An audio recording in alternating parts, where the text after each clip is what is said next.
یہ جو اکثر جو بڑے لوگ ہیں نا، ان کے بچے پتہ ہے کیوں بگڑتے ہیں؟ ان کے بچوں کو بچپن میں وہ عزت مل جاتی ہے جو ان کے بڑوں کو بڑی محنتوں کے بعد ملی ہوتی ہے. اس سے کیا ہوتا ہے، وہ جب فری پھوکٹ میں کوئی چیز ملتی ہے تو پھر تکبر پیدا ہو جاتا ہے. ان کے والدین کو، باپ کو بڑی محنتیں، مجاہدے کیے ہوتے ہیں، تواضع اس کے بعد ملی ہوتی ہے، تو وہ تو قدر کرتے ہیں اور تکبر کا شکار نہیں ہوتے.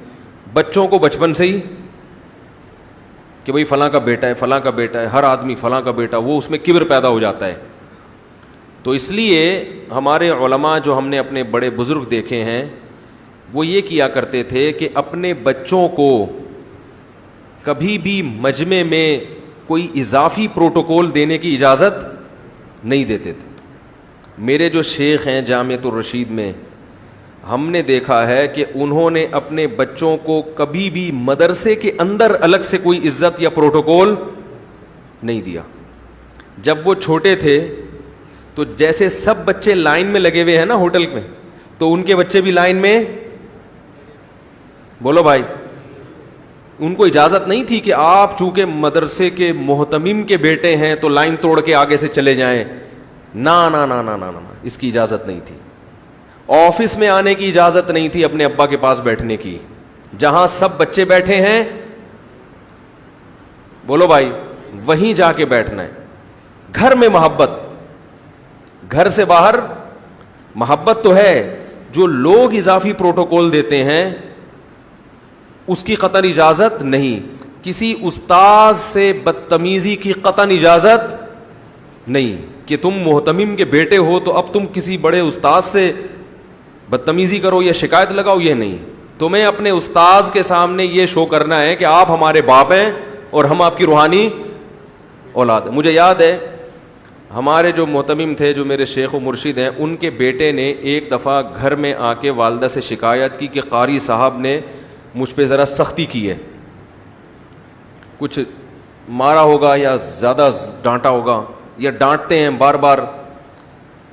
تو گھر میں آ کے والدہ کو بتایا. والدہ نے کہا ٹھیک ہے میں آپ کے ابو کو بتاؤں گی. والد صاحب آئے، ہمارے جو شیخ تھے ان کو بتایا کہ بھئی وہ مدرسے میں بچے پہ کیا ہوئی ہے، ذرا سختی ہوئی ہے، ڈانٹا ہے قاری صاحب نے یا مارا ہے. تو انہوں نے کہا اچھا ٹھیک ہے. بچے کو الگ سے بلایا. پھر بچہ خوش ہو گیا کہ اب کیونکہ ہم تو محتمم کے کیا ہیں، بیٹے ہیں بھائی. اب جا کے استاد سے پوچھا جائے گا آپ کو پتہ ہے آپ نے کس پہ ہاتھ اٹھایا ہے. تو انہوں نے بچے کو بلایا. بچہ خوش تھا کہ ماشاءاللہ اب شکایت سنی جائے گی. بولا ہاں بیٹا کیا ہوا. بچے نے بتایا کہ قاری صاحب نے ایسے کیا. انہوں نے کہا بیٹا یہ ایک دفعہ آپ نے شکایت لگا دی استاذ کی، دوبارہ آپ کو اس شکایت کی اجازت نہیں ہے. اگر دوبارہ لگائی تو جتنا قاری صاحب نے مارا ہے اس سے ڈبل کون مارے گا. ٹھیک ہے. باقی وہ الگ سے ٹریس کر رہے ہیں، کیمرے لگے ہوئے سب کچھ، کہ ایسا تو نہیں باقی بچوں پہ ظلم ہو رہا ہو. بچے کو اجازت نہیں ہے کہ وہ استاذ کی. اسی طرح میں آپ لوگوں سے بھی کہتا ہوں بچوں کو استاذوں کی شکایت کی اجازت مت دیا کرو. تکبر پیدا ہوتا ہے، بگڑتے ہیں. خود سے ٹریس کرتے رہا کرو قاریوں کو، استاذوں کو، کہ کیا کیا سختی تو نہیں کر رہے. ایسا نہ ہو مار پیٹ جلاد بنے ہوئے ہوں، چنگیز خان بنے ہوئے ہوں، تو ظلم کی تو بہرحال اجازت نہیں ہے نا. خود سے کسی طریقے سے چپ کے جھانکتے جایا کرو کہ قاری صاحب ایسے تو نہیں کھڑا پھڑا پھڑا تھپڑ. بعض قاری ایسے جلاد ٹائپ کے ہوتے ہیں، وہ تو اس سے بہتر ہوتا ہے کسی چنگیز خان سے پڑھا لے انسان. حقیقت بتا رہا ہوں. تو خود سے سب کچھ نوٹ کیا کرو، بچوں کو نہیں. یاد رکھو جی، ایک بات خوب اچھی طرح سمجھ لیں، پھر بس آگے چلتا ہوں میں. دیکھو بچے کی جو بچپن میں تربیت ہے نا، کوئی اتنی مشکل نہیں ہے. چند ٹیکنیکل پوائنٹ ہوتے ہیں، اس کو پکڑ لو. ان میں سب سے اہم چیز یہ ہے کہ بچے کو بڑوں کا ادب سکھاؤ، چاہے کوئی بھی بڑا ہو. اسے کسی بڑے کے ساتھ بدتمیزی مت کرنے دو. بس یہ صفت اس کے اندر پیدا ہو گئی، پھر اگر کوئی عیب ہے بھی تو وہ انشاءاللہ بعد میں دور، بولو بھائی، ہو جائے. بس اتنا سکھا دو کہ ادب، یہ علماء ہے ان کا ادب کرنا ہے، یہ استاذ ہے ان کا ادب کرنا ہے، یہ امی ہے، ماں ہے، اس کا ادب کرنا ہے، اس کے سامنے زبان نہیں چلانی. اور ماں سکھا دے یہ باپ ہے، اس کا میں تو نہیں کرتی مگر تم نے ادب ٹھیک کرنا ہے اس کا. ٹھیک ہے نا. یہ تمہارے ماموں ہیں، یہ تمہارے چاچو ہیں، یہ تمہاری خالہ ہیں، یہ تمہاری پھپھی ہیں، یہ تمہاری بڑی آپی ہیں، یہ تمہارے بڑے بھائی ہیں.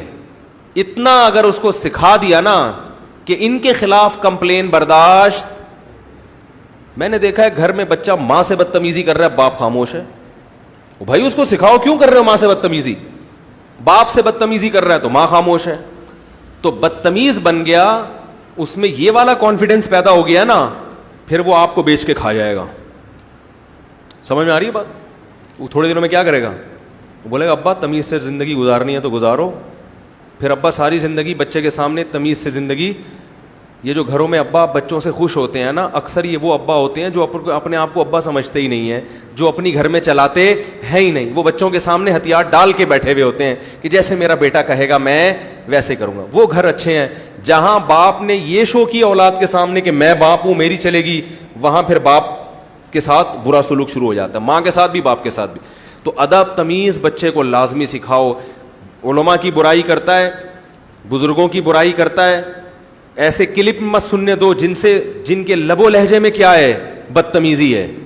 بچوں بہت جلدی اثر لیتے ہیں, نیگیٹو چیزیں مت سننے دو ان کو, زیادہ کیا تھوڑی بھی نہیں سننے دو.